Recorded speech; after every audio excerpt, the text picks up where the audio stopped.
Hey guys, how's it going? This here is Tracilyn. I'm also known as VCat, and I'm extremely sick right now.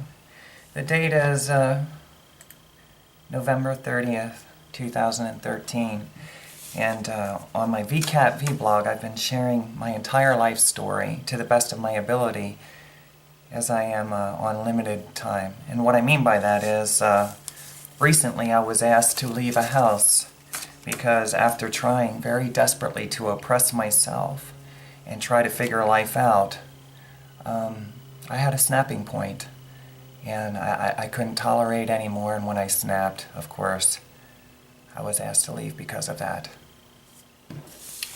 I have been living on a credit card, staying in hotels, and occasionally sleeping in my car. I'm running out of resources, and I've come to the conclusion that I really have tried to the best of my ability since coming off the bridge. Despite everything that I've been through, I tried to get my head right. I tried to get jobs. I've tried to establish relationships that were healthy for me. And it's very unfortunate that it took me up until recently, since coming from Las Vegas, to snap out of a trance that I was in. And I want to take time to explain that on another day. Today I'm going to desperately try to catch up from 2009 on the bridge up until the time I went to Las Vegas, because that's when I started waking up to all the mistakes that were made in my life. And the biggest one was going to a Christian church.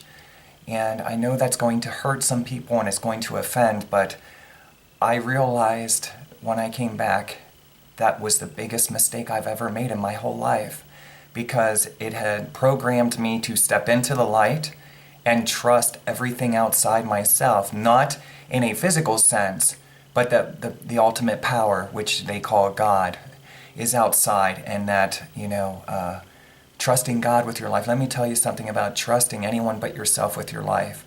You will find out, as I'm sharing today's story, that it'll lead you into some amazing, traumatizing situations, and you will never understand why you're going through these things. But I'm here to tell you the reason that I went through all this is because I trusted anything but myself.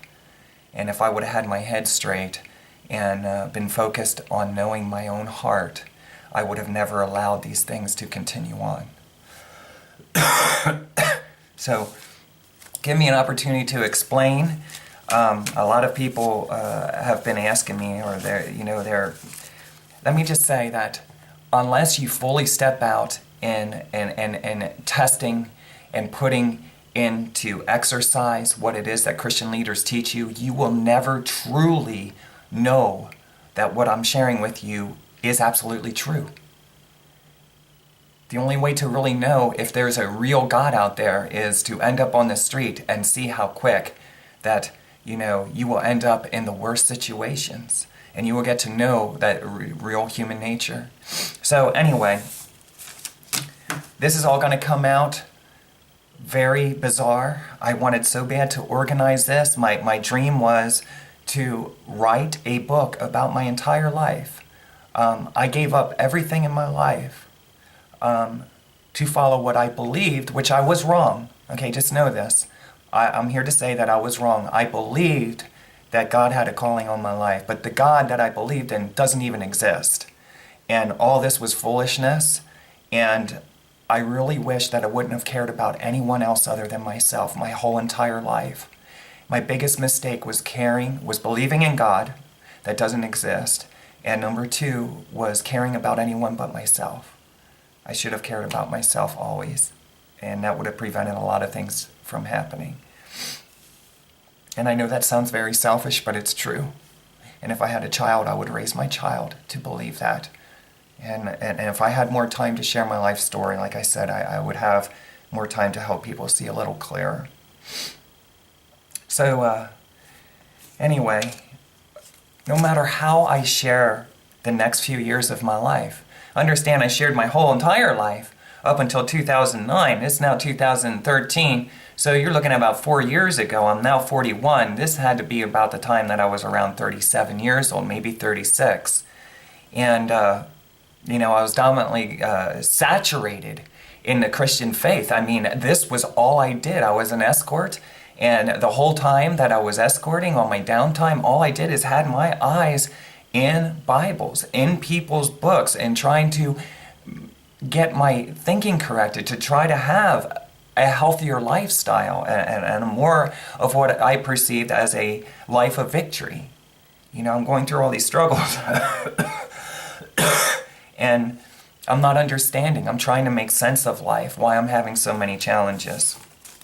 So, with that being said, I got to rush through this because I do not want to take time to actually sit down and, you know, these are my notes just up to Vegas. There is so many details I'm going to leave out, and I'm going to fly by this. But again, I am on limited time, and I flatly refuse to let my life get any worse. Let me just say that since 2009, I have desperately been trying to get my life straightened out, and it has not worked. I have not elevated above in any way except for my waking up to a realization.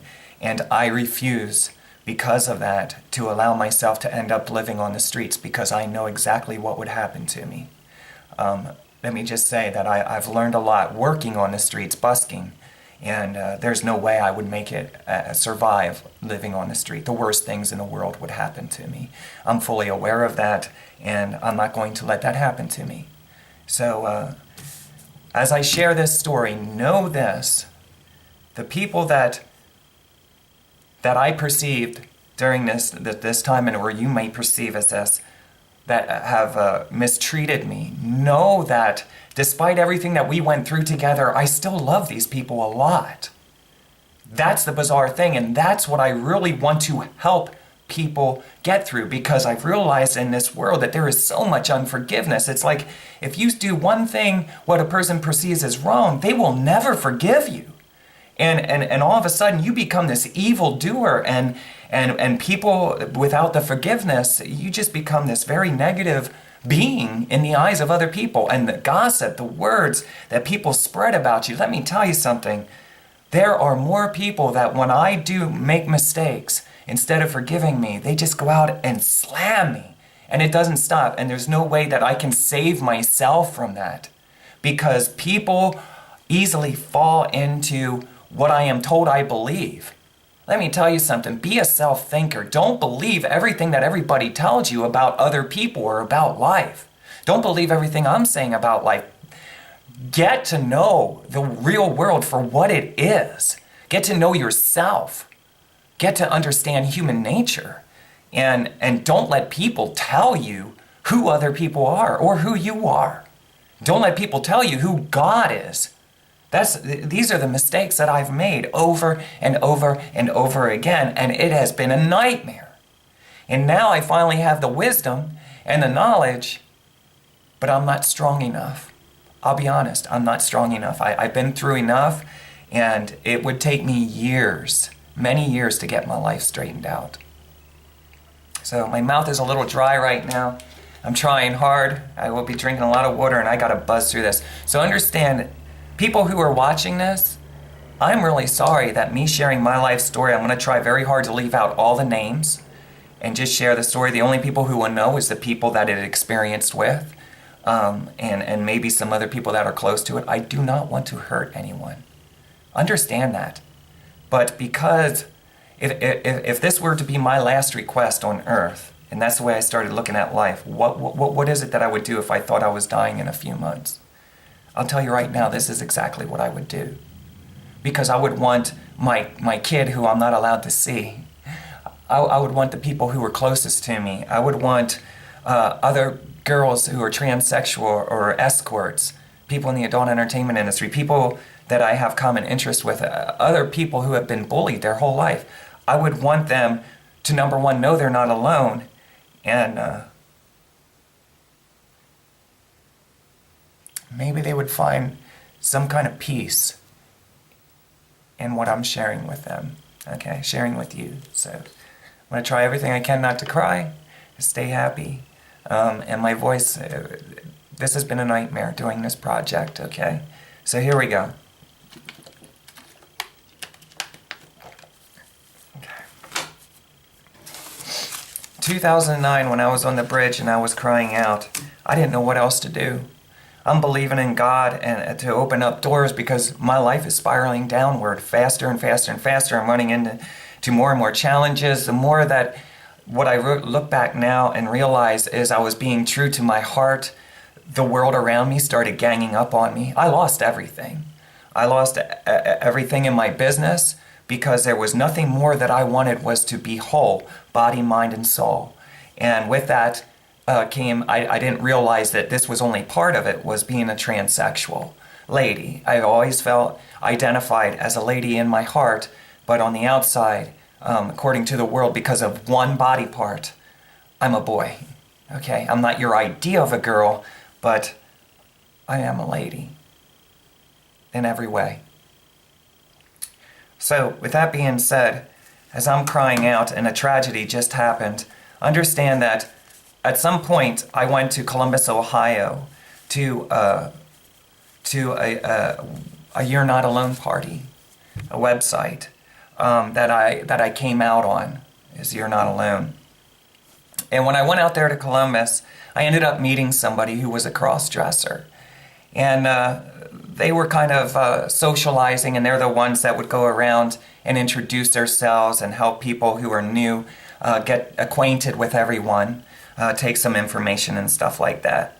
At that time, out of my desperation, because I was escorting in order to pay for my transition, I was escorting to pay for my bills, to live on the road, to travel, all this stuff. It was very stressful, and this person understood it fully.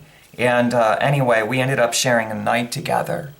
And anyone who knows me knows I'm not attracted to cross-dressers at all. It's very sad for me, but I'm very attracted to what I perceive as a worldly straight man. And you can only imagine how challenging that is for me, because I don't view myself as being gay. And, I can't help that I can't afford to match my body with what's in my heart. And so it was my first introductory to actually physically being with somebody that I wasn't really attracted to, but I'll be honest, I really liked the person, and I'm trying to get to know people, and I made it very clear that I'm in a tight situation, I need help. I really went there to thank the person who is in control of the website for without them, I wouldn't have realized that I'm not alone in this world, that there is a lot of people like me. So anyway, without writing that too much, this is the same person that I established a relationship with via cell phone. So as I was living on the road as an escort, this person I was opening up to about everything in my life. Understand this very clearly. Everything in my life that I have been through, I had opened up to this person on the phone, because I didn't have no one else to turn to. No matter who I turned to, especially in my own family, the people, friends, fans, everybody turned away from me. Nobody that I grew up with or anything was there. They couldn't understand. They had no idea what I was going through. To them, I just became a freak, and I snapped and I lost my mind. This is going to be horrible.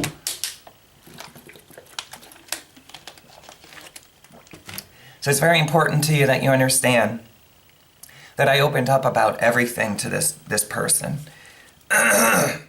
for many months. By the time that this tragedy happened with what I perceived as being cops, it might not have been. Understand that I'm perceiving it as that very strongly, even to this day, that it was undercover cops trying to send me a signal to pretty much get out of town. And to hopefully, I guess, to put a shock into me that I straightened my life out into their idea of what I guess I should be doing with my life, doing other things other than escorting in their city. So whether that's true or not, I'm just going to leave it like that. I wish I had more time to conversate about that, because it's possible. Might not be true, okay? These are just different concepts that I've stewed with. Okay, so anyway, while I'm on that bridge, and after talking to this person over, and understand, I would drive from Pennsylvania to Rhode Island talking to this person on a cell phone about every detail of my life. There is nothing that had been left unsaid. They knew everything. They knew my attractions. They knew my dislikes. They knew what I went through as a child. They knew about me, my singing career. They knew about me coming out, what I was doing living on the road as an escort. They knew my debts. They knew my desires. They knew everything about me because that's all I did was talk all the time on the phone to this person because nobody else would listen to me. Okay? So I was very grateful. They listened. They took time to listen to me, and that's what I needed most in life at that time. However, I didn't realize the mistake in that because I'm a very open individual that when you're opened, everything that you say will be used and can be used against you, period. Setting you up for something that you have no idea what's going on down the road. It's very sad for me. But anyway, while being on that bridge, snapping, I was under the illusion that there was this great God and there was this God who had a calling on my life for a rock and roll ministry, a children's rock and roll ministry. And I kept pouring out my heart about this because anybody who knows me at that time, I was diehard, all about Jesus and all about God. What a mistake. But I was all in it for, God, my whole life. I started waking up to the realization that I'm ministering to clients. A lot more times that we would be sharing a conversation about really in-depth stuff, about God, about spiritual things, all this bizarre stuff. So anyway, when I was going to jump off the bridge and I snapped, they started screaming not to. And I already explained this. So they got me off the bridge, and they kept telling me, drive west, drive west. Well, because I've never left my home state like this to start a whole new life. I understand anxieties, fears, a lot of fears, all kinds of things. I'm leaving my whole apartment, my whole life back in Pennsylvania. I'm going out to Ohio, not even going to Pennsylvania to get anything. They're like, just worry about it another time. Right now, let's just get you somewhere safe. Understand what I just said. Let's just get you somewhere safe where you can be loved and cared for, okay? I'm not saying that these are the exact words that were said, but this is the overall concept of it. Get out here to Ohio. There's a large community of people. You'll be with family, yada, yada, yada. So I drive out there, and it took a long time. It seemed like a lifetime for me to get there. And when I finally arrived, occasionally I would call, and they would pick up the phone, are you okay? And I was feeling better about it as I moved on. But understand, anxiety is everything. I was really scared to do this. I didn't know this person my whole life, and I wanted more than anything to transition. My head was all messed up.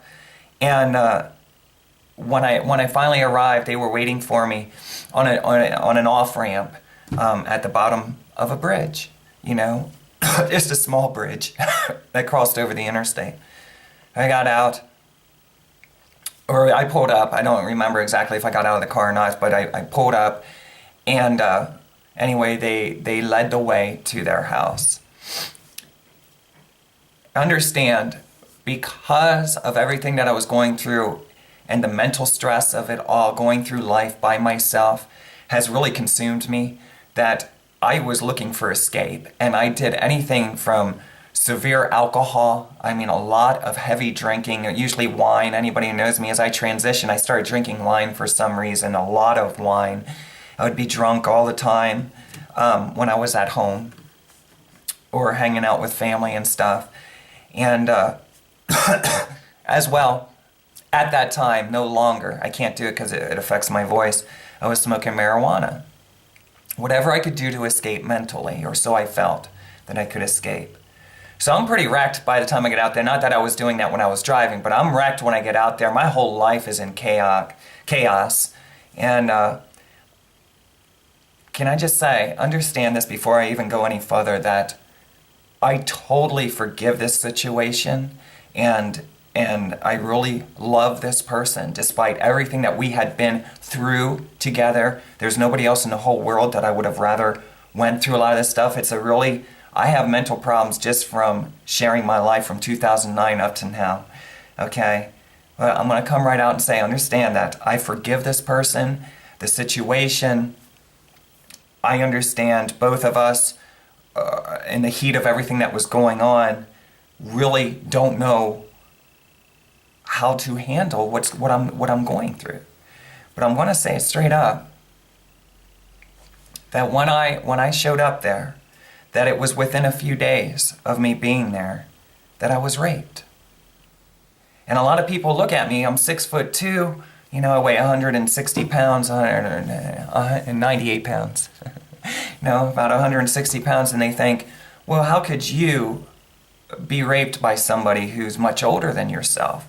And I tell you, until you're mentally that broken down, and your face is smashed down to the ground, and years of going through mental things, can I just tell you, until you're in this situation, you have no clue how vulnerable and how things can transpire. Now, looking back on the situation, I realize that, guys, I'm very grateful that a lot of guys are extremely attracted to me, especially if they don't know I'm a transgendered lady. Some people have a hard time with that. A lot of people do. But with this situation here, when that happened, and for anybody who wants to know, is he forced himself on me. And I was laying there in the bed, pleading with tears just pouring out of my eyes. Please don't do this. Please don't do this. Please. And he proceeded. Now, understand this, that later on in our relationship, it began to heal over that, and I do have forgiveness. Well, then why am I sharing it? I'm sharing it because these are the struggles that I had to go through. It's like no matter what I am attempting to do in my life, I am feeling mentally that I am just being beat down by everyone around me. There's less and less people that I can really trust.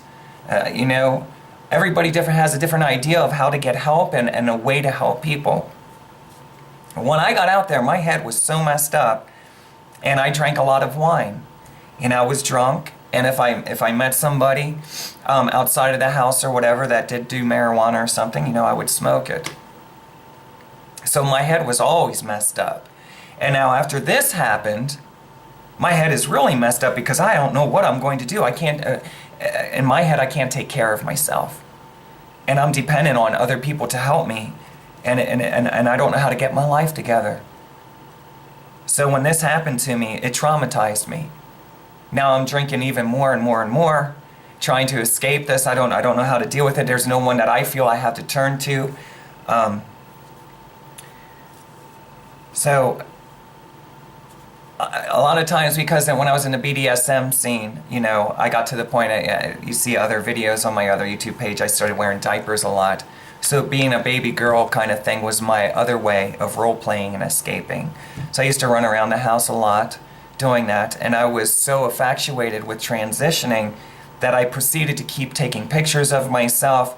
I'm still thinking of escorting, but I don't know how to escort being out in Ohio. I never had any luck escorting in Ohio, as goofy as that may sound. So that's why I just decided not to, and I didn't want to do it anymore. I reached a point that I didn't want to do it. I want to get my life straightened out, get in a job, transition, and move on with life. Get involved in a church, if you will, and that's it.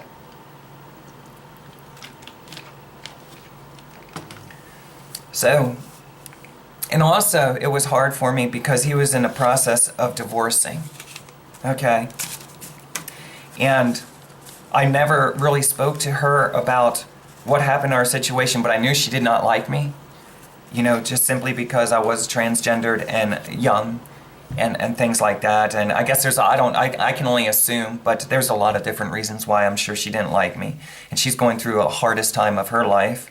So I'm really not the evil person that a lot of people have made me out to be. Like I did have a heart for people. I really did. And I wanted to see them work their relationship out.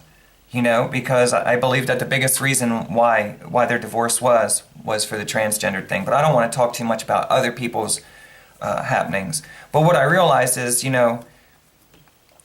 with the situation that happened to me, and now he's in the process of a divorce, until I'm smart enough to know at that time that people need time out of relationships to heal.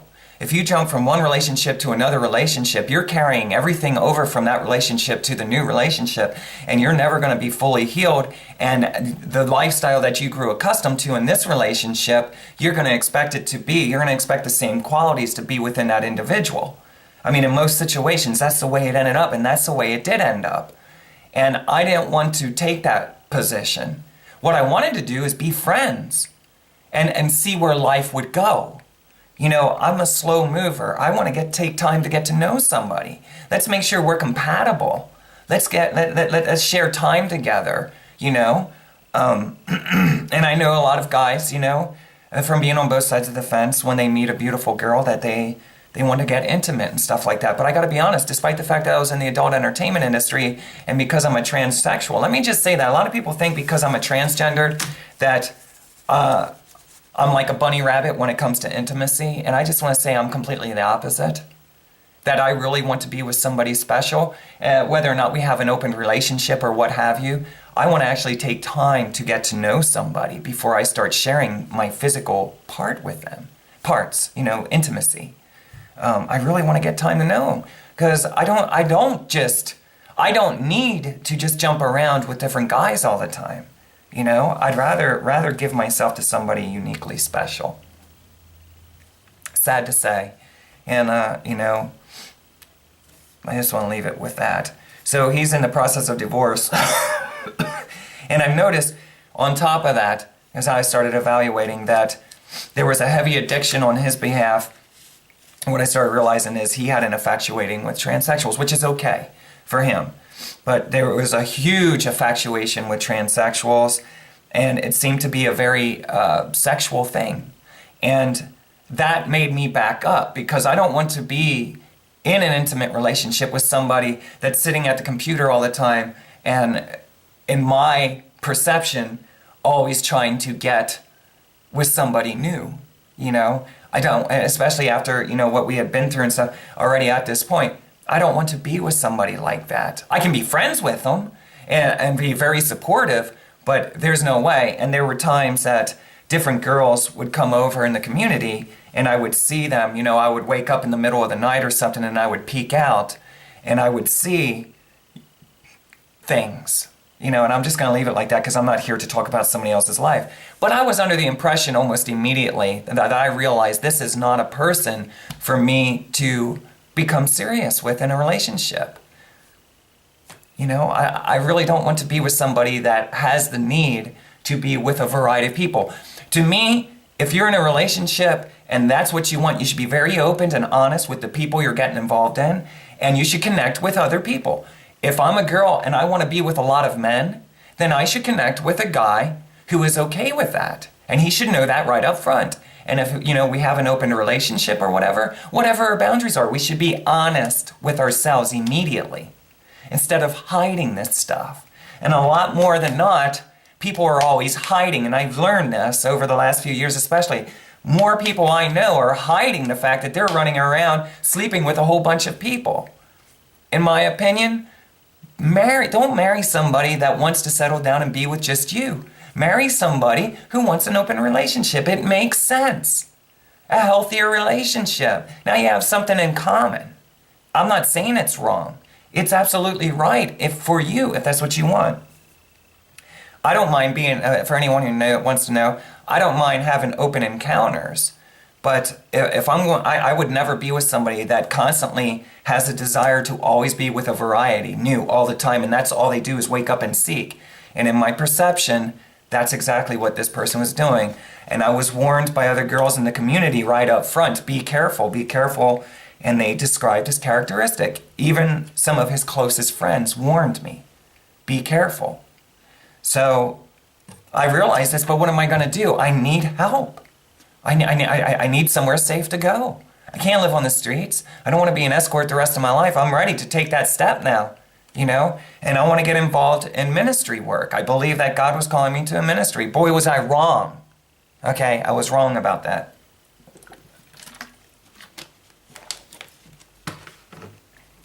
So I already explained, most importantly, I needed help financially. I was really going through a lot, and I couldn't make money. No matter what I did, I tried. I don't want to get too much in this. I tried to get jobs before I started escorting. Escorting ended up being a result. I have to do my transition. The whole time in my head is if I don't make this, then I'm going to eliminate myself. If I can't transition and make it through this life, it's something that has to be. I have to be Tracilyn. People don't understand that, but a lot of people don't. But I have to be me. If I'm not, I can't keep going. I've reached a point in my life where nothing else matters to me more than that. You know, I think for all of us, what we want most importantly is to match what's in our heart with our own life. And so I needed help strongly financially. I'm concerned about getting through my transition. And can I say, it is very, very expensive to go through the transition. And at that point, you know, I only got part way through it. I got to admit, in the beginning, I wanted more than I realized later on than I cared to have. I mean, I really love myself. As time went on and I began to heal emotionally, I realized that I wanted more than anything to just be myself. And I don't really want to get a whole bunch of surgeries done. I'm still confused with the whole SRS thing. Part of me says I really want that, and another part says if I would be in a loving, caring relationship, that I might not ever really want that. I don't know. Still need time to think about that up to this point.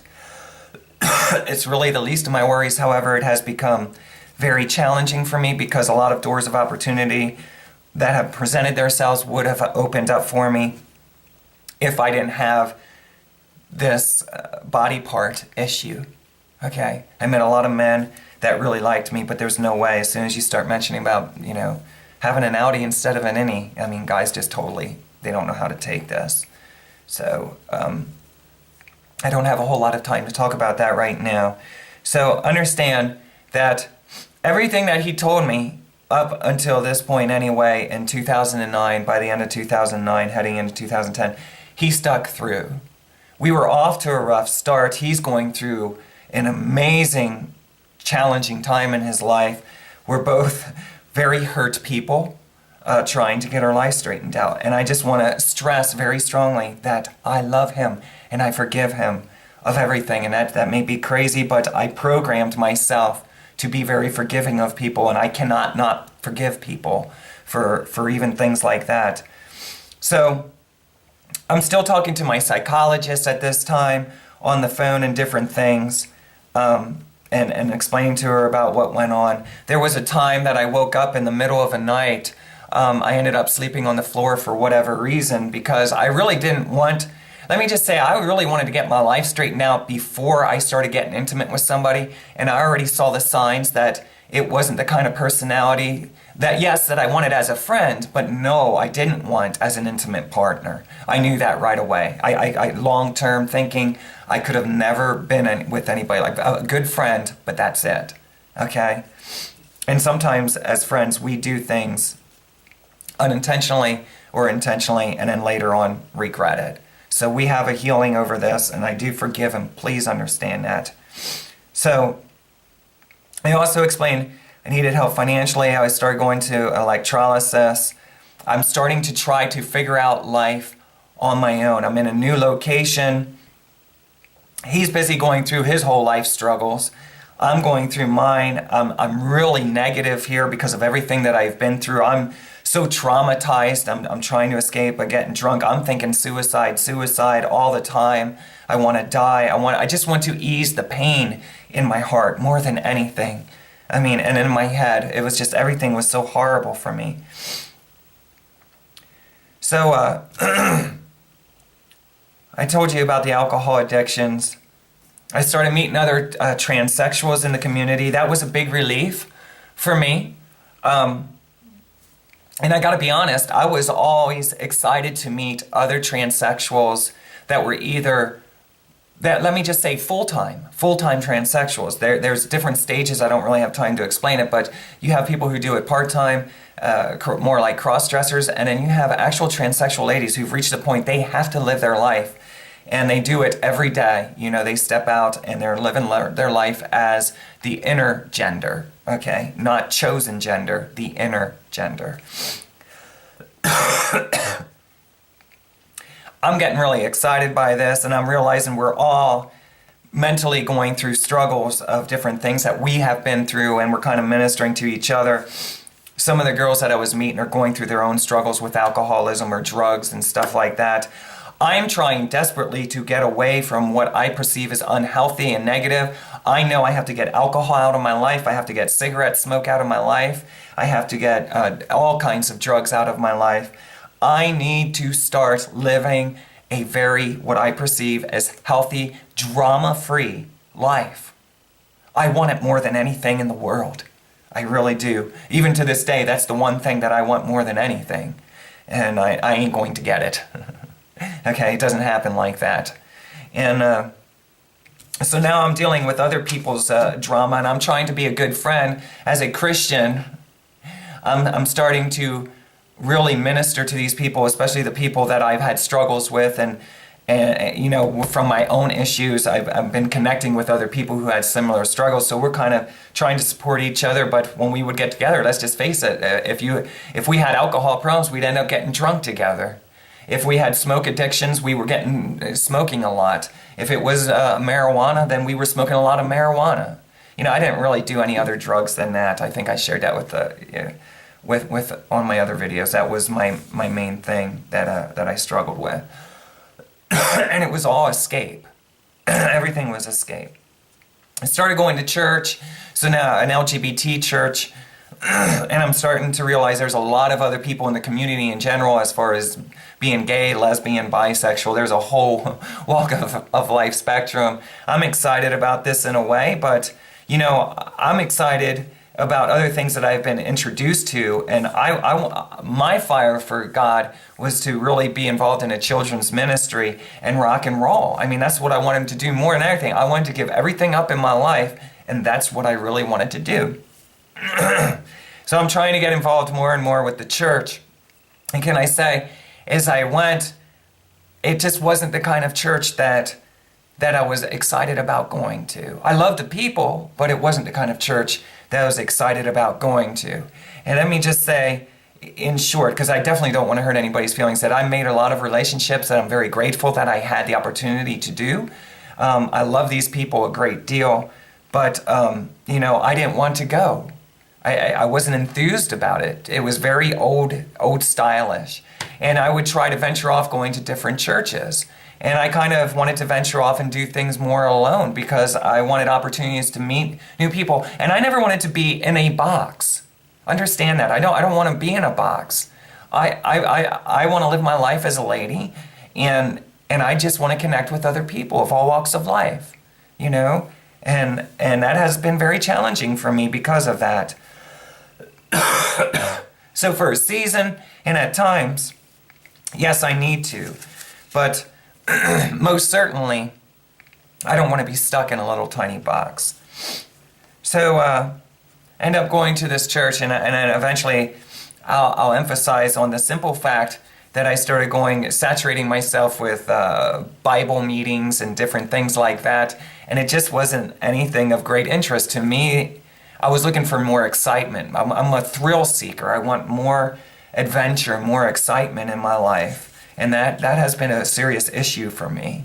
I'm beginning to change now, getting older, and I really just want to kind of settle down. But I'm venturing off. I'm a thrill seeker, and let me tell you something, I paid the price for that. So I did try getting involved with this church as I had other churches.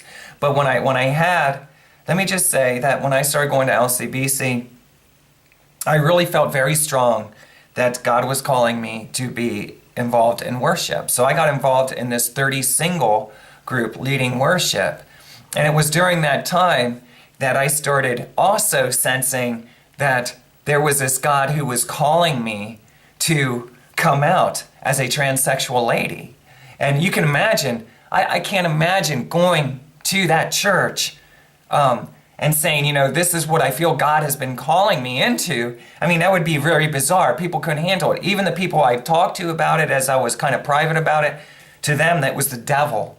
It was the devil. The devil is trying to intervene and really mess up my life. And I'm here to say there is no such thing as a devil. And it wasn't the devil. It was me lining up my mind with my heart, being true to myself.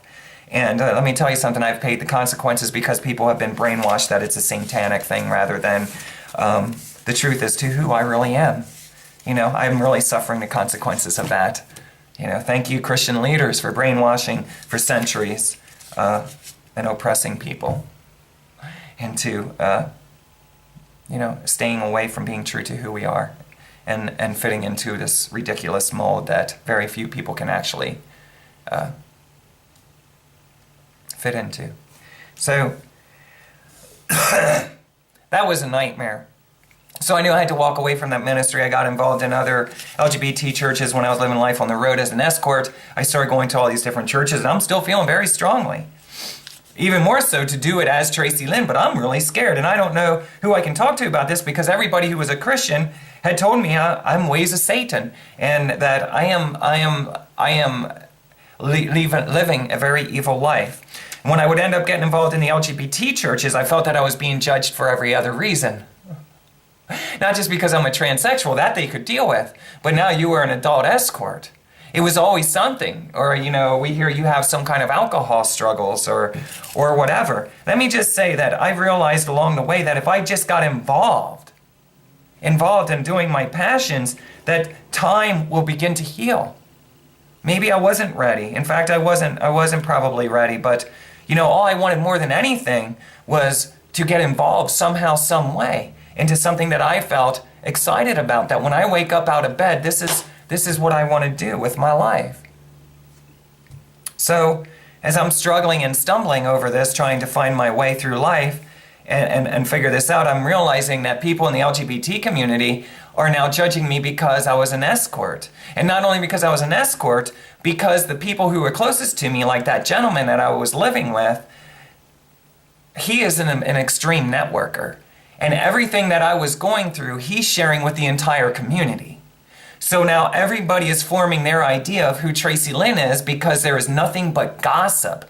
Gossip and everything, every detail of my life that I am struggling with is being broadcasted to the entire community of people. So in everybody's eyes, I'm unstable, I'm very negative. Of course I was suicidal. I had all this stuff going on. No matter what I was going through, nobody else needed to know it. It's something that should have been kept in that household. But I couldn't keep a lid on it because there was somebody else who was exposing it to the whole world. Okay? It was a horrible situation for me to be in, no matter what I did. And you're going to find that this continued to happen the whole time I was living under this roof. Nothing that Tracilyn did stayed under that roof. It was so basically a majority of the community that how can they even like Tracilyn? They heard all this negative stuff about her, and now they're believing absolutely everything or having no compassion towards what it is that I'm struggling with, and they're forming their ideas of who Tracilyn is off of what somebody else has been telling them. How do you combat that? How do you overcome that? If people already have their idea of who you are, no matter what you do isn't going to be right. Hold the tongue. You're going through things in your own household. Keep it in the household. Don't go around airing out your dirty laundry to everyone. I'm sharing my life story because it's something that I've always wanted to do. I was inspired by other people in the Christian community when they would share their life story of what they had to go through. And I was foolish to believe that God was leading me into a life of victory and I was going to overcome my challenges someday, or at least a majority of them. And I did, but it wasn't through a God outside myself. It was because I woke up to the realization that I am the God. And I want to get more into that after my Las Vegas trip. So as I'm going through this and other people are starting to form their idea of who Tracilyn is, understand that everybody I meet is infected with Tracilyn, all the dirt on me, and it's becoming very challenging for me to make relationships. So I'm feeling really low about myself. Now I said about one night I woke up and this gentleman was standing over to top of me chanting, of some sort. I noticed in the middle of the night. I was scared. Oh, why didn't I get out of there? I have nowhere to go. I'm trying so hard. I am so confused. I don't know what to do with my life. I really don't. I've never been. So I'm thinking that I am worthy of nothing else but continuous mistreatment because that's what I've been receiving a majority of my life, And I couldn't help but focus on all the negativity because of how much stuff I had been going through. And I'm not getting release of it. and I'm dealing with life pretty much alone after coming out. I'm living in hotels totally by myself. Everybody's that I meet is doing nothing but judging me, just judging very harshly, no matter what it is that I do. No matter what it is that I do, I feel I'm doing wrong. I can't get my life back. I'm trying to survive. That's all I'm trying to do. I'm trying to survive and make my way through life. So, with this being said, I started at some time in the early 2000s kind of getting involved in watching ministry programs, all kinds of ministry programs, but let me tell you that it started becoming more and more and more and more addicting. So two of the major ones that you will find out that I really started saturating my life in outside of LCBC was Joyce Meyer's ministry and Joel Osteen's ministry. And can I tell you that following under their teachings and saturating my mind into their ministries was the biggest mistake of my entire life. I really wish very strongly that I would have never done that. And, wishing woulda, shoulda, coulda doesn't change what is right now. And I want more time to emphasize on the dangers of what ended up happening to me. In that process, my mind was all twisted under corrupted beliefs that just seriously did not exist. So I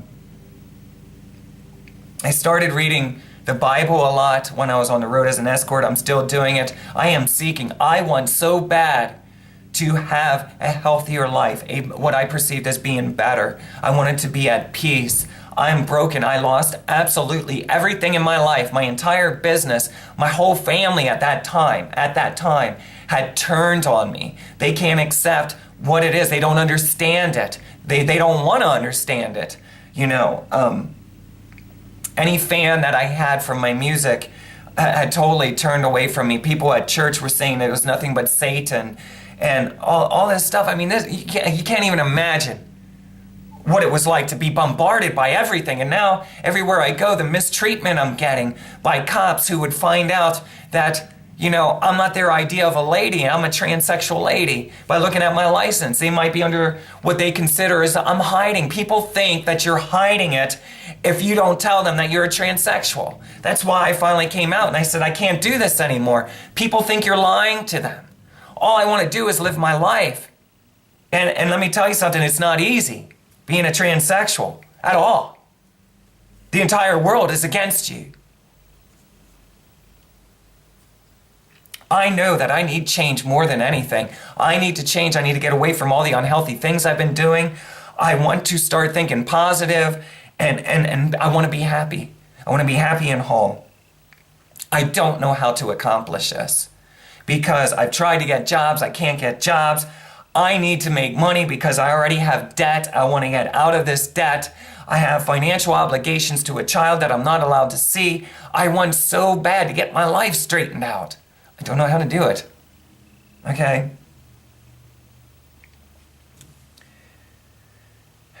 And the craziness of thinking suicide all the time is a horrible feeling for anybody that's there. I'm so sorry that you're going through that. It's horrible to wake up every day and all you want to do is die because it hurts so bad. Your head hurts so bad because you cannot not think of all the negative things that you've been through. And just waking up every day, stepping outside, people mistreating you, laughing at you, no matter where you go or whatever it is that you do, people freaking out because they have been taught since birth in opposition. Okay, they have been taught that it is wrong. Let me just say that everything I stand for in the eyes of society in general is wrong. It's wrong because they've been programmed for it, and people are not realizing that they have been programmed for this stuff, to believe under this belief system. They do not realize that they have the ability to be self-thinkers and wake up and realize that what they have been taught doesn't mean that it's absolutely true, and that we all have different upbringings, and that we all have different lifestyles, okay? And that we're all individuals, okay?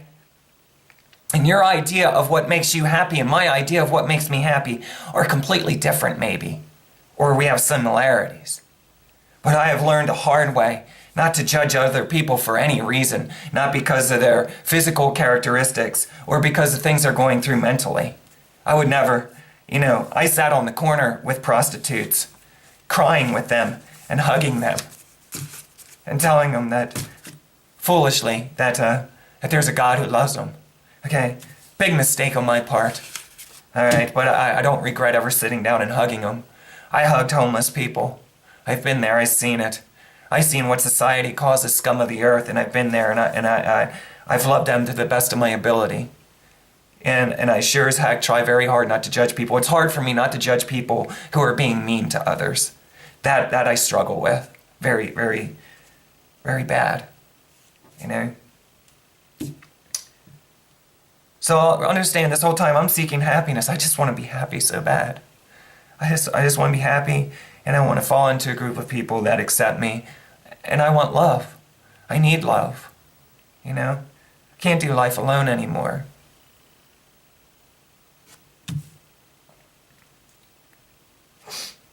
Okay, so at some point I was explaining that I was put into Phil Haven back in Pennsylvania, which is a mental institution.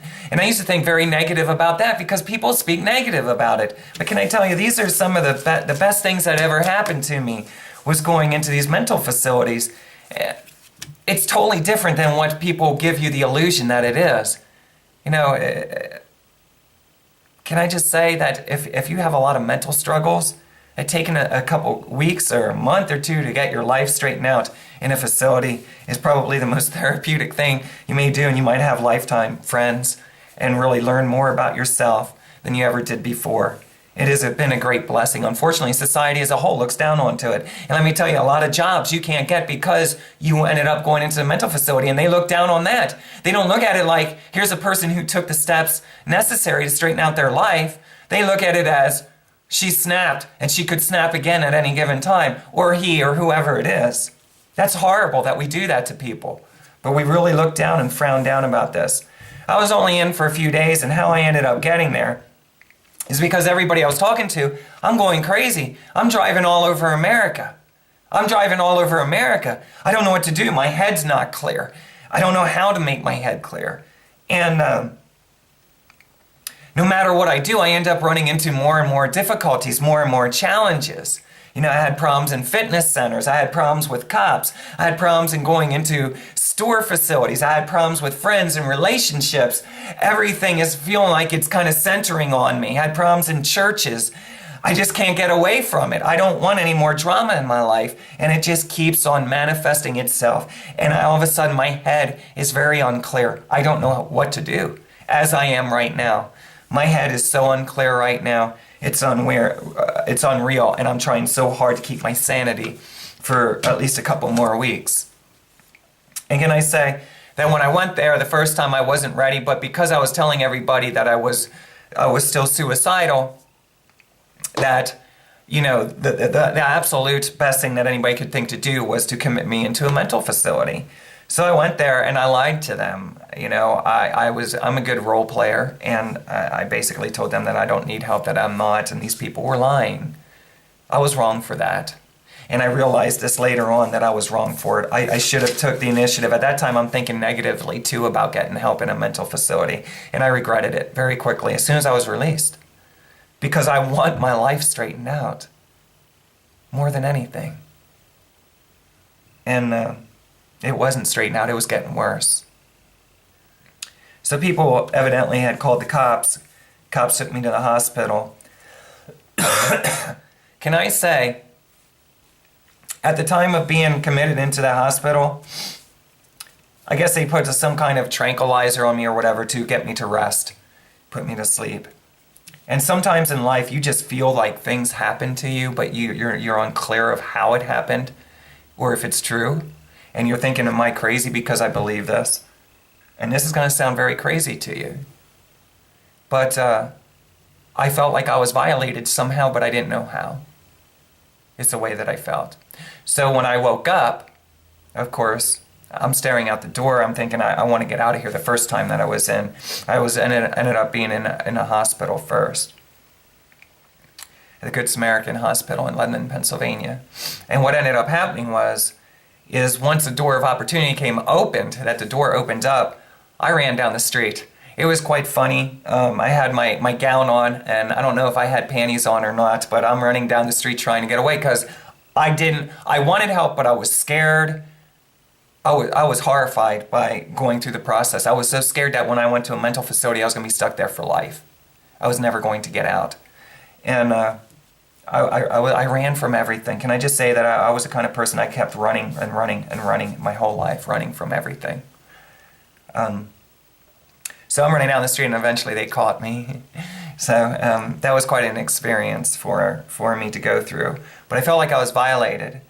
And as I went through the process, can I say, even in later years, I'm not saying that it did, but I felt like there was some kind of chip or something put into my forehead to monitor me, whether it has a vocal, it can pick up my vocals or not, or if it's just like a detector to see where I am, what I'm doing.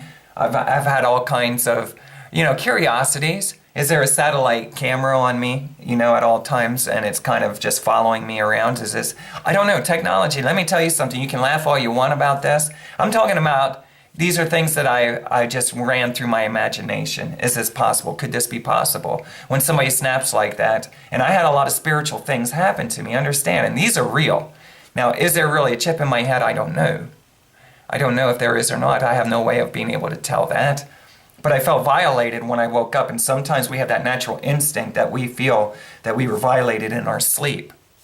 So with that being said, you'll find out in later years that what ended up happening is there was a friend of mine that was going through the house with a detector because I felt like we were being monitored and watched at the house that we lived in, and I don't want to jump ahead. But that detector did not go off anywhere on our computers or anywhere, but it did go off on my forehead. So it's just kind of funny in a way, and I'm not trying to ride this too much. You're going to think I'm absolutely crazy, and that's okay. Maybe I am absolutely crazy. But I felt violated. So I was really scared. I didn't know what was going to happen to me. Was I going to be a science project or something? I don't know. You hear all these horrible things as kids growing up. But can I just tell you that it was a shame that I ended up leaving the first time, and I learned that. So I go to this facility. I'm there for 3 days. I talk my way out of it. And later on, I ended up, there was a season of time that I went to my sister's house, and I was found in the backyard praying. Let me just tell you that Christianity and going through different leadership and stuff like that had taught me that praying to God, that you want a relationship with Him and not to be scared of that. And I started verbally talking so more and more deep. I mean, I'm really seeking, and I'm trying to get my life straightened out. So now I'm kind of like in the hotel room and stuff like that. Wherever I go, I'm starting to shout at God because I felt like there really was this God and that He could help me. And I wanted more than anything to be healed, and I wanted Him to speak to me and lead me into the right places. And can I just say that my sister, she felt very strongly that I was losing my mind in the backyard. To her, praying out loud was a sign that you were absolutely crazy. She didn't register that, Tracilyn's, to her it was I'm talking to myself, but I was really praying to what I believed was God, which I find out later on was talking to my inner conscience, if you will, talking to myself, And anyway, the whole story about how I got into the mental facility the first time is pretty bizarre because as I was running and hiding, I knew that there was kind of like a warrant. Maybe not necessarily a warrant, but they had papers to kind of capture me and commit me, and just for evaluation and stuff. And I was running from this, and I went to see one of my friends that I was seeing at a healthcare facility, and then like me, I wanted to go to a dentist and stuff like this, and this is where cops had captured me, and then I went to this hospital went into this mental facility. I talked myself out. Now in later times, I started realizing, here's something for you. In my whole life, I've been feeling like a total failure. Everything that I attempted to do, I failed at. So while I'm in Ohio, I'm still seeking, all I want to do is die. I just want to die. And I found a way to the most peaceful way in my heart to do it was not to jump in front of a truck, not to jump off of a bridge, not to use a knife. I've thought of all these different ways. I'm going to be honest with you. I thought of guns. I thought of all this different stuff. But I came up with this means online And I did a lot of research on this, and it was basically drinking what I call a potion, you know? And in different countries, this potion was legal, okay, to get. And in other countries, it's not. So I did a lot of research, and this was the first time, I understand this, this was the first time in my life that I ever, hold on. This is the first time in my life that I ever successfully achieved anything in my life, because I ended up, getting what it is that I believed in would put me to sleep peacefully, okay? But at the same token, there was a big part of me that wanted more than anything to live. I didn't really want to die. I wanted this pain to go away, the mental pain, the pain in my heart, the pain in my soul. And I ended up talking to my sister about it.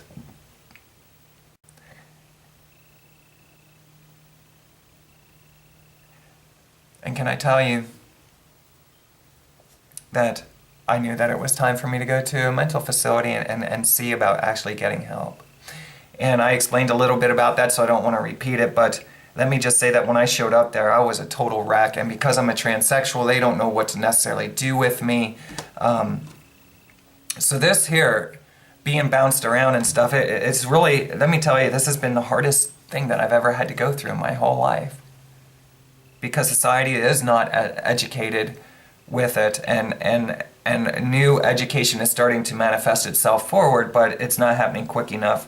And that's what I wanted to be a part of. I wanted to be a part of helping the transgender community, because a lot of them are suicidal, and a lot of them end up getting killed, and all kinds of things happen to them. Very gruesome. And it's very painful for me when I hear another story about a tragedy that happens to a transsexual. And I've realized that the best thing that I can do is either share my story or do music, and share my testimony through that way. So I end up going in and getting help at this facility. And can I tell you that I ended up talking to the psychiatrist that was there, and within just a few minutes, after hearing me speak for about 20 minutes or so, I asked him, I said, well, what do you believe is my problem? And he told me, oh, that's easy. You think negatively. And it's like building blocks. You can't stop focusing on all the negative, so you're building a whole world of negativity, all your mistreatments, and then it's attracting more and more, because the way you carry yourself and all this other stuff, you're just starting to draw more and more with that. Your confidence level is very low. And can I tell you that this was one of the most intelligent doctors that I've ever met in my life, and to this day, I realized that everything that he shared with me was absolutely true, and if I stay within what he told me, I have a healthier, happier life. Very much so. It is hard for me to see, and I'm realizing that as I'm going through my life story. I didn't know where I was messing up so strongly until I started doing this. This has been the most therapeutic thing. And can I tell you that as I started sharing my whole life story, I see the choices of what shoulda, coulda, woulda thing going on, and what I've done. And let me just say that I don't regret. I had no other choice. Under my circumstances, a lot of times, I tried to do what was best for me. I really did. And I would never want to go through that life again. I never would. The experience to me, there was a lot of good times, but I would never want to go through my life journey a second time. So I try to make the right choices for me now, and you will find out as I share after Las Vegas years that no matter how hard I try to make the right choices for myself, other circumstances end up bombarding me faster than I can keep up. And I'm not good. My mind is so worn out that I can't make the right choices for myself. I can't see my future. Nobody can, and I'm trying to make the best choices for myself under the current circumstances. And let me just say that no sooner do I make a choice, something else is coming at me, and I can't keep up with it. So I'm here to tell you right now, I have a serious mental illness, and I'm starting to realize that. I don't know what else to say. I didn't want to say it, and because the whole world just beats you up for that. But I don't know what else to say. I've done the very best I can, and here I am, living on a credit card, in a hotel room, running out of time. And I got to say, I refuse to let myself live on the streets. So, because I can't get the help that I need, I'm back on the bridge. And because of everything that I've been through up to this point since then, tells me that I'm absolutely scared to death to even trust anybody anymore. Because it just ends up, in more struggles than mentally I can handle. I can't handle any more drama in my life. I can't handle being in an unhealthy environment anymore. My mind is not strong enough to do that anymore. So that's why I'm running through this as fast as I can. So also one of the things that he had told me is he had me watch a movie. I think it's called The Celloist. I didn't have time to look it up. But it's this guy that he becomes homeless. He has a mental problem, but he won't take the medication for whatever reason to get the help he needs. And he's absolutely amazing as a celloist. People try to help him, but mentally he's broken down. The only thing that makes him feel right is playing his instrument. That's how he becomes whole and healed, and there's something going on inside his head that he can't do anything else. Can I tell you that the doctor had me sit down and watch this in a room, and I started to realize, music. That's all I've been wanting to do since my youth. I just want to do music, and I've gotten to the point that I didn't want to do it as a business. I wanted to do it, have fun with it, and use it to minister to people and share my life story. It wasn't very clear to me how to do this. And I realize now that I needed more than anything, I needed time to figure it out, because this great God that's calling me into a lot of different things, let me just say, I'm not getting hold of what it is that I should be doing. I'm only believing this, and I'm sensing it. And the way that songs came to me, let me just tell you, I wish I had more time, but the dreams that I had, the things that I've been through spiritually, the songs would come to me whole. I would write them out. I couldn't write them as fast as they were being sung to me in my head. I do not sit down and try to write a song. If I do that, it usually doesn't turn out too good. These songs in the middle of my sleep, I would wake up and sit up and a whole song would be in my head.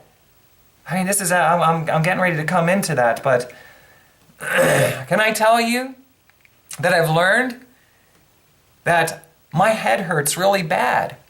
Really, really bad. I believe I do need medication. And I've never been in so much pain. I'm always in pain. And the only thing that comforts me, and what I realize is I become happy, is when I can be Tracilyn.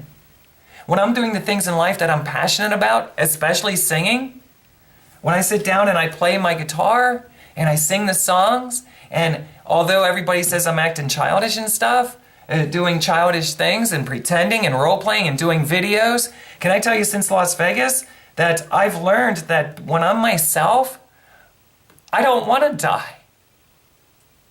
The problem is, being Tracilyn is very overwhelming for other people to deal with.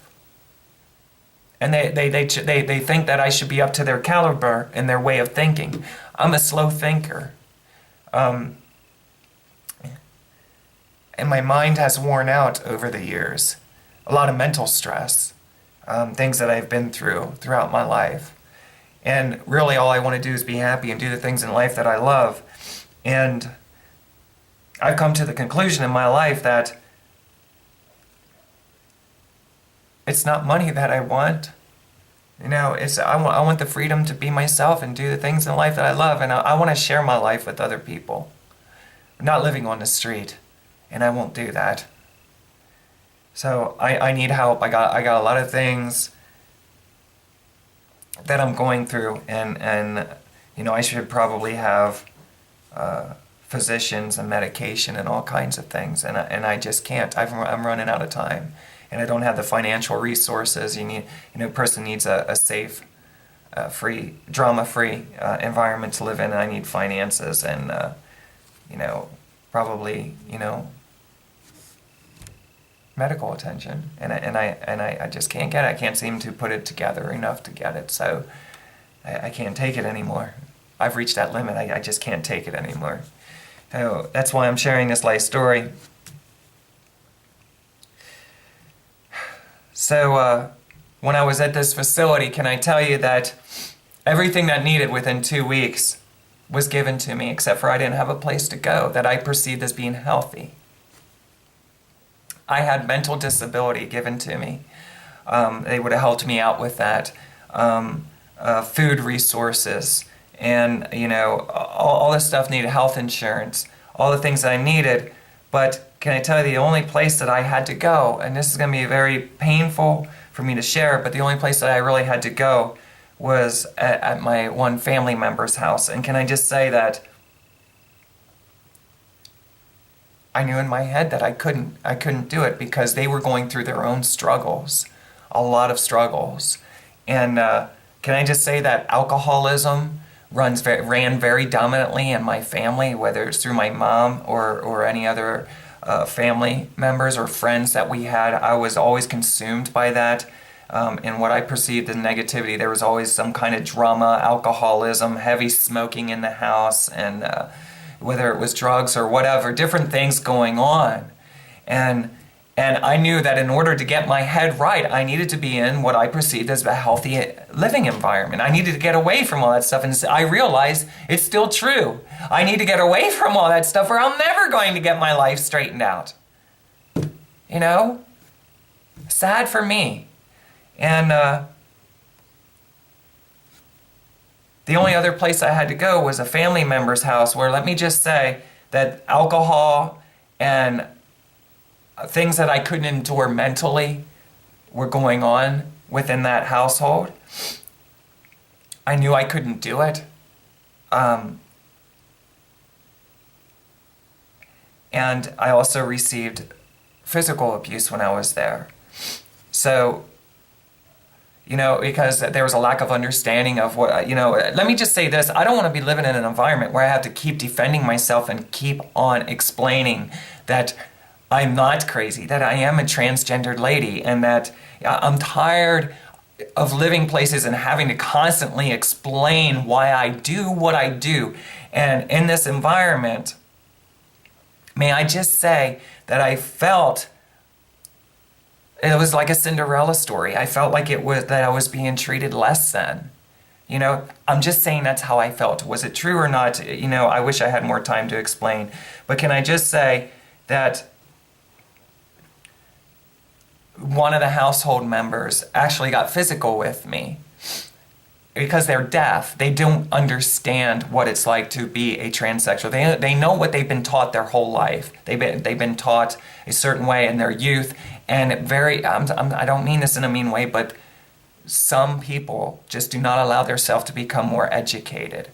So with this being said, his own struggles in trying to understand just human beings and the way they live in general, let alone a transsexual lady, the people who knew me as in the male role had so many challenges in dealing with this. So one time he grabbed me in my private area and he squeezed really hard, so hard that it was so painful. And he told me, "You are not a girl, you are a man." And he was so determined to slam that in my face, that you are not who you say you are or who you're living to be. So I'm dealing with all this unhealthiness. I'm dealing with, I'm trying to weigh out, do I go to this place where, things happen to me over there, but I was getting help financially and I was surrounded by more people in the community, or do I keep staying in Lebanon, Pennsylvania, where I'm still surrounded, saturated by people who do not understand at all? I don't want to be spending the rest of my life educating that way in my own household. But anything from the way I went to the bathroom, to the way I dressed, to my attraction to men, everything about my life had to be explained. And I can only tolerate that for so long. I just want to live, And I can't really do my music and stuff there. So can I just say that also in this household, when I was living life on the road as an escort, I didn't have anywhere to go. I was receiving so much judgment that this was the only place to go, and the only way, because they were on a financial tight budget. Can I just say that the only way that I could stay at this house is if it was kind of treated like a hotel stay. So I had to give financially, which was okay to a level. But, and I know this is painful for the person to hear this, but I want to say it as nice as I can because I forgive. But not having a place to go and not knowing what else to do, I needed more than anything, especially on the weekends, for a safe, sane, stable, drama-free place to just spend a weekend. I don't know how to get my life straightened out. I've been trying. And it seems no matter what choices I make now, it's just horrible, horrible. So when things would happen too much in Ohio, I would return to my same pattern. I didn't know what else to do. And you're going to find this out why. But I would go back to this household in Pennsylvania, and then I would end up escorting because I didn't know how else to make money. I have to get my life straightened out. Because the laws are so different in each state, I couldn't take what was being offered to me in Pennsylvania and transition it over to Ohio. And I'm not getting the help in Ohio to walk through this. I don't know if I should commit myself into another mental facility and start all over. Let me just say that when you're running around trying to establish an address and a home base, it is next to impossible to get the help that you need. You have to live somewhere for 5 or 10 years. You got to have a long-term plan. But I'm not living anywhere long enough to get my life straightened out, even to this day. The longest I lived anywhere since 2006 is 1.5 years. That's not long enough to get my life has been so messed up. And everybody is looking at me and pointing at me and saying, you did it to yourself. You made all the choices. You got to figure it out. I can't. I don't think mentally like everybody else. I don't think like you. I need help. I don't know how to get the help. Anytime that you will hear that a success as far as being a prostitute or somebody living on the street, the only way they get their life straightened out is if somebody who is educated helps them to get the financial resources and the health treatment and all this stuff. And they provide a safe, sane, drama-free place for them to live. If they don't get that for years, they aren't going to get their life straightened out. And somebody has to help them with a plan. I'm trying to do this on my own and I'm not successfully doing it. And all I'm doing is getting beat up by everybody around me because I'm being mocked, because people aren't having compassion for me, that my mind is blown. My mind is blown. I can't. All I'm doing is being humiliated and being made fun of, no matter what I attempt or try to do, and you will find that out, that continued on. So living in this house in Pennsylvania, I couldn't do. And living in Ohio was a mental thing because I got everything I needed financially. But mentally, it's been tearing me apart. And I don't know what else to do. I'm stuck between these two places and then escorting, trying. Maybe if I try again, maybe if I believe more, I can do this, I can do this. And it's wearing me out. I don't know what to do, tug and pull. I don't know how to break the pattern. So, when I've come to this conclusion, I felt that if I stay in Pennsylvania, I'm never going to be able to get my life straightened out. Because there's a lot of lack of understanding, and I don't want to go too deep with it, but can I just say that, with the physical mistreatment and the drama that was going on in the places that were offered to me to stay, and the fact that it was a very give me money oriented environments that I was stepping into, I had nothing to give, just myself. That's it. My love, my heart. I needed a place to stay. And let's face it, it's not up to other people to give me a safe, sane, drama-free place to live. I have no money. I'm going in debt. I'm trying to survive. It's going to take me years to get my life straightened out right. I needed to get my head straight. I have no idea what it was like for me to go through all the stuff that I had. So I made the choice to go out to Ohio. While I was in the mental facility, can I tell you that nobody came to see me except for my sister.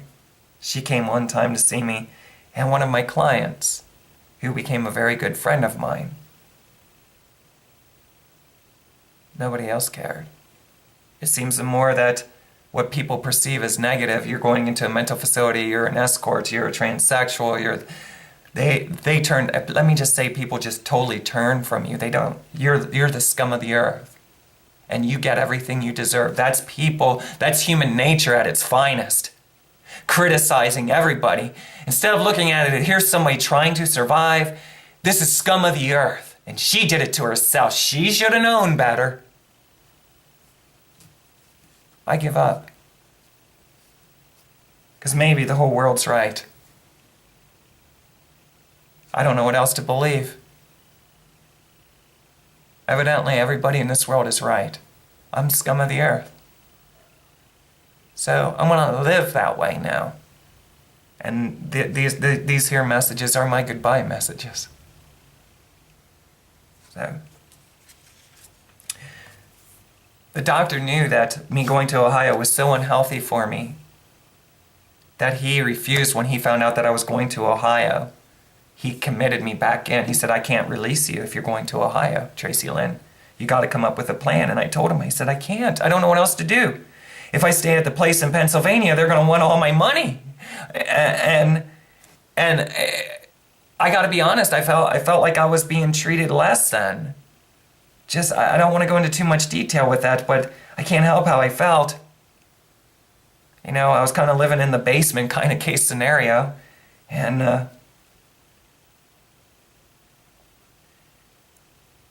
can I just say, in our relationships, they've all grown. I mean, still that person who physically mistreated me, they probably never liked me because they don't understand, they don't get it. That deaf person, they don't get it, they won't understand. But other people, we have grown over the years. We have truly grown. But at that time, I'm talking about in this time, my head was so messed up. I needed a new life. I needed to start a new life. I needed to get away and think and clear my mind. I wanted so bad to be healthy again. But I had to get away from all the drama. I had to get away from all the alcohol. I had to get away from all this stuff I was perceiving as negative.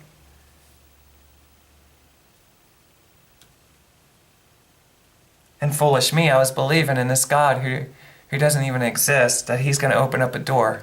He's going to open up a door for me, and he's going to help me get my head straightened out and get my life back on track. Can I tell you that never happened?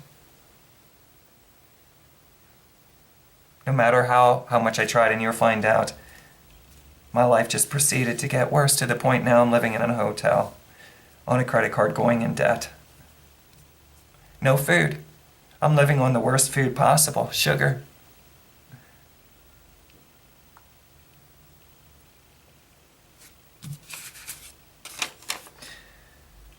So, I was there for 2 weeks. I had some great stories to share there about being in the mental facility. It was actually fun times, and I loved that doctor so much that I ended up calling him. But he wasn't there anymore. He retired. But he had a transgendered friend, a lady friend, and he wrote a book about her and stuff. And he was fully aware. He knew all about, I'm not crazy. And that's exactly what he told me. You're not crazy. And he told me, he said, leave God out of it. Think positive. Stop thinking negative. And I have to play music. If I do not, I'm an artist. He said, I'm an artist, and my problem is I think too deep. And if I don't find ways of dealing with that, it's going to drive me insane. And that's the problem. I've been a deep thinker my whole life. And when used properly for writing songs and doing creative things, it's okay. The problem is the way that I create art isn't understood by other people around me. So therefore, I'm a mockery of everything that I do, is laughed at and frowned upon. my whole expressing, my outward appearance is art.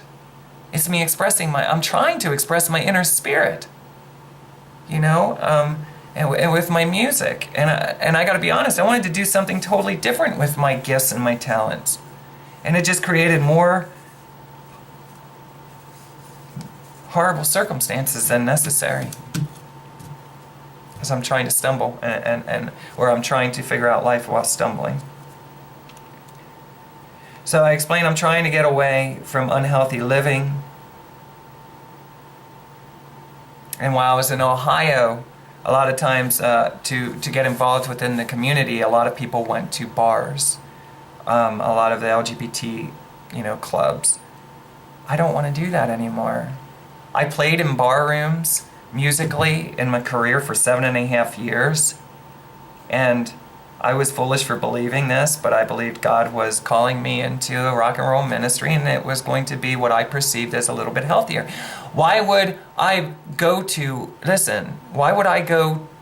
the places that I wasn't yet healed? So if I'm addicted to alcohol, why would I go to bar rooms? I don't mean to be smart about this, but I'm being honest. I don't want to go to bars because I cannot turn away alcohol. When I get depressed, I want to turn, not anymore, thank goodness I overcame that. But if I noticed that if I keep saturating myself with the things I was addicted to in my life, I'll always fall into that addiction. If you're smoking a cigarette in front of me over and over again, eventually I'm going to ask, can I get one? And now my addiction's going to start up again. If you're drinking alcohol, and I'm thinking negatively and being depressed, I'm going to get myself a drink too. And now I'm going to start falling into alcohol addiction. If it's marijuana, if it's negative, it's gossiping, whatever it is. So I'm trying to get away from this, but I'm finding out the only way I can really connect with people is by going to these atmospheres. So I'm secluding myself from it, and I'm getting beat up for it. I'm being beat up for it. And I'm very health conscious, so I love to work out. By this time, I'm realizing I can't go to a regular gym anymore because gyms are not equipped with the education and understanding in most facilities that I have attended to at this time with a transsexual lady. And rather than constantly try to educate these people, rather than keep on fighting about whether or not I should be in a ladies' locker room and stuff like that, I finally withdrew from the one thing that I loved the most, which helped me out mentally too, is working out. That broke my heart. It still breaks my heart whenever I look at my body. I really love working out, very much so. So that was one of the first things to be removed from my life. I used to love bike riding too, and doing a lot of outdoorsy stuff. Understand that as I'm living in Ohio, a lot of this stuff is kind of retracting from me. Why? I haven't really totally figured it out, but I know the gym reason why. In 2009, I started going to a gym. I already explained this. I don't want to get too heavy into it. That did accept me. I had to tell them right up front, I'm a transsexual.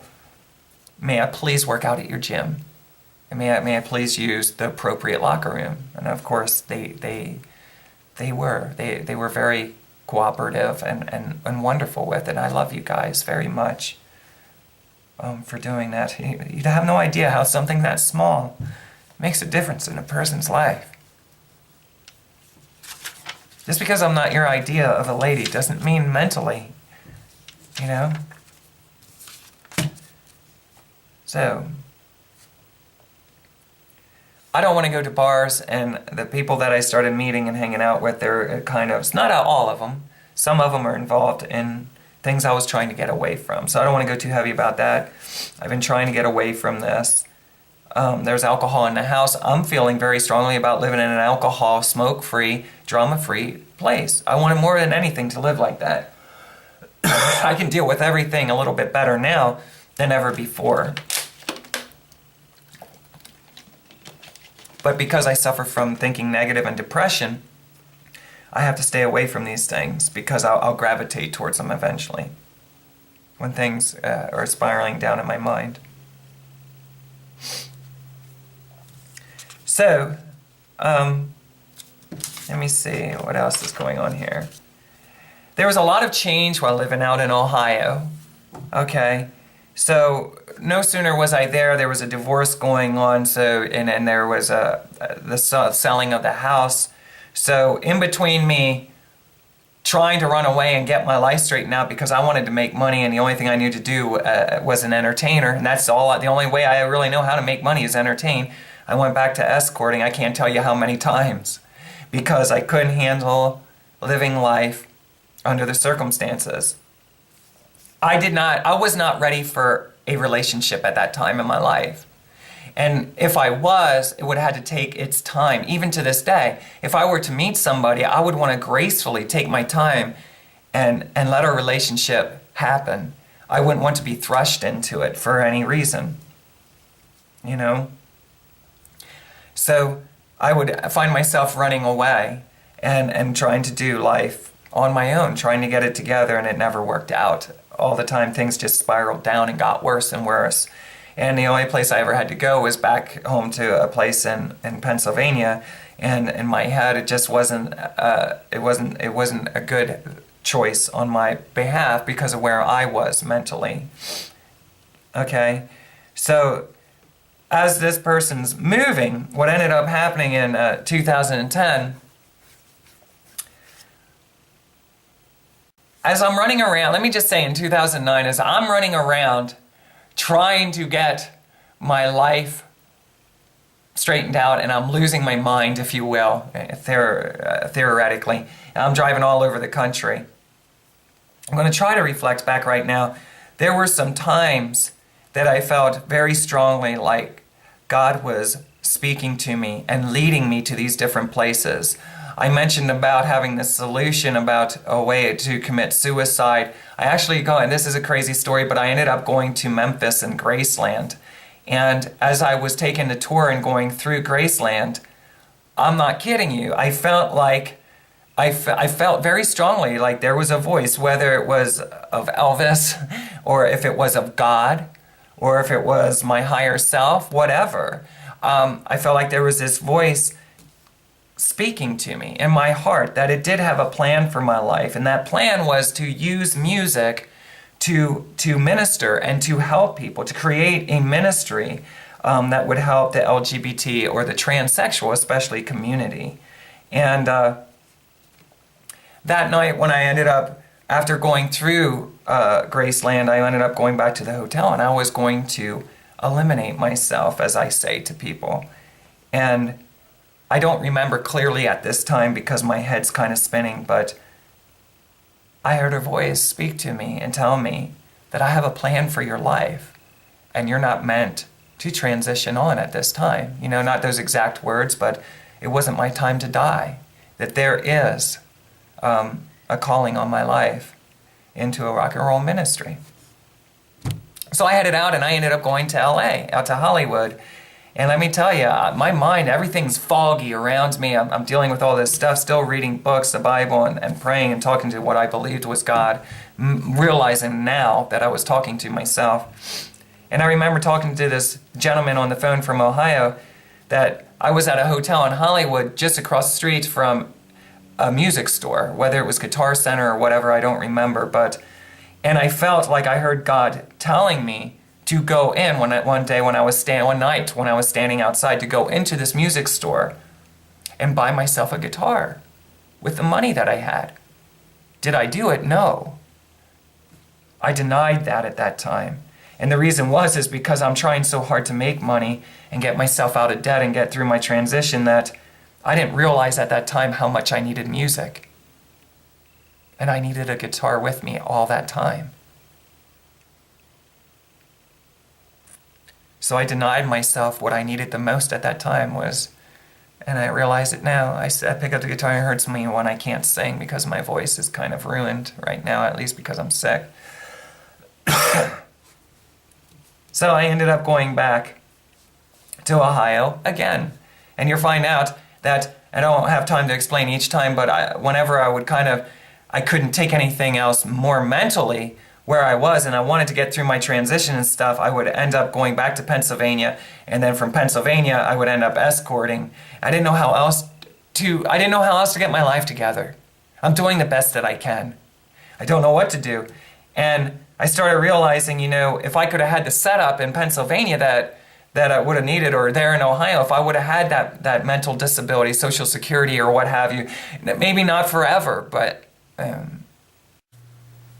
Alright guys, how's it going? Sorry about that, my battery went dead, and I'm running out of time with this here site, so I'm going to have to transfer it over. And I got a whole lot of notes to go through, so I'm going to have to skip a lot of the details. It's very unfortunate for me. But I was starting to talk about, I had a lot of spiritual encounters. And you'll find out, I hope I have time to explain about a few of them. But was it because of all the stress? Was it because of how I was saturating my mind with all this Christian literature and Power of the Mind psychology books and stuff? I mean, there's a lot of different things that I would like to evaluate and go over publicly, like this. I mean, this here is what I'm finding out I love to do.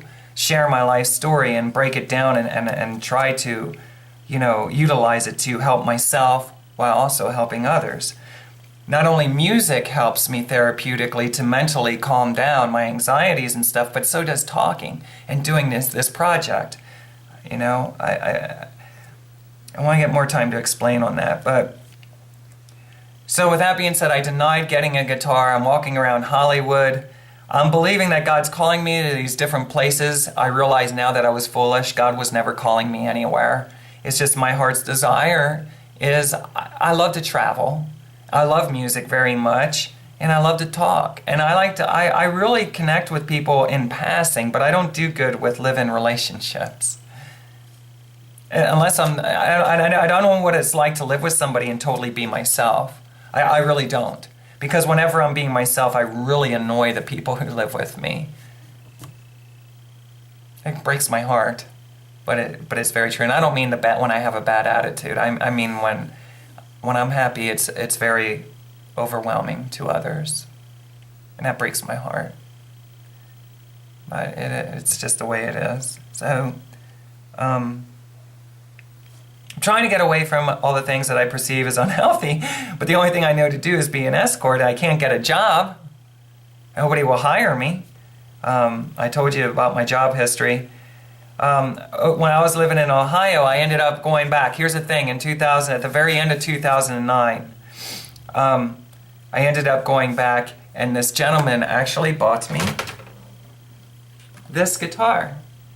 And I'm very grateful that he did. Understand, I told you about the way our relationship started off, but I'm not out to slam anybody's name. I am a very forgiving soul. I've been through a lot, and let me tell you, I can't live life holding grudges. I can't do it. I brainwash myself to forgive people and to see the best in them. So, some people say, well, how in the world, listen, right, wrong, or indifferent, I love the same people who ended up hurting me. So, they're human. I mess up too. I hurt people, and I don't mean to do it, and I just wish people would forgive me. And a lot of times people don't forgive me. So, got me that guitar. And in 2010, as I'm starting to lose the battery here, 2010 I ended up living with another transsexual for the first time in my life. And she was an absolutely amazing person. But I was so traumatized from everything that was going on that this person that was helping me, that bought me the guitar for Christmas, told me to write. Just write. Just take the time to live with this other lady and write. I didn't want to go live with him because of things that we had been through, and I knew that he wanted to be with me in a relationship, and I wasn't ready for that. So I figured this way we can take time to get to know each other. Okay? We can get to become friends. I felt safer to be with a girl because I'm not intimately interested in being with any kind of girl, whether it's transgendered or not. And, I figured I'm not ready for a relationship. Let me get my head straightened out. So I spent probably 2 or 3 months writing songs on this guitar. Nebraska was written on it, and a lot of the songs that I have recorded in my 50-song project. Let me just say that in about a 2 or 3 month span, I probably wrote like 32 or 33 songs. I just couldn't stop. It was flooding out. My heart was flooding out, everything that I've been through. And a lot of times during this time, songs that I call them births, songs that were being born through me, came to me in wholeness. And what I mean by that is I would hear the song in my head, like Nebraska. I woke up one day and I walked out and asked my roommate in the kitchen, I said, did you ever hear this song on the radio before? And I sang her Nebraska, the way it was in my head. And she said, no, Tracilyn, I never did. And I said, well, I hear this song, so I'm going to write it out. I don't know if I heard it on the radio before in my life or what was going on, but I started realizing this was happening a lot to me. So a whole song will come into my head, and I'll try to write it down as quickly as I possibly can. So within sometimes minutes, I'll have an entire song, beginning to end, on a piece of paper, or I'll start using my computer. I have this entire song. It was to me, God, there was a God, and He had a great calling on my life, and now I'm writing songs like I've never written songs before. And if you could hear the way they sounded in my head, you might be like, wow, that's pretty amazing. But I hear the whole song, every instrument, when it would come to me, and then I would write them out. So I lived there for probably about 3 months or so, and I got to admit I was pretty spoiled with it. I had a girlfriend, roommate. I'm now doing what I love to do. I'm writing songs.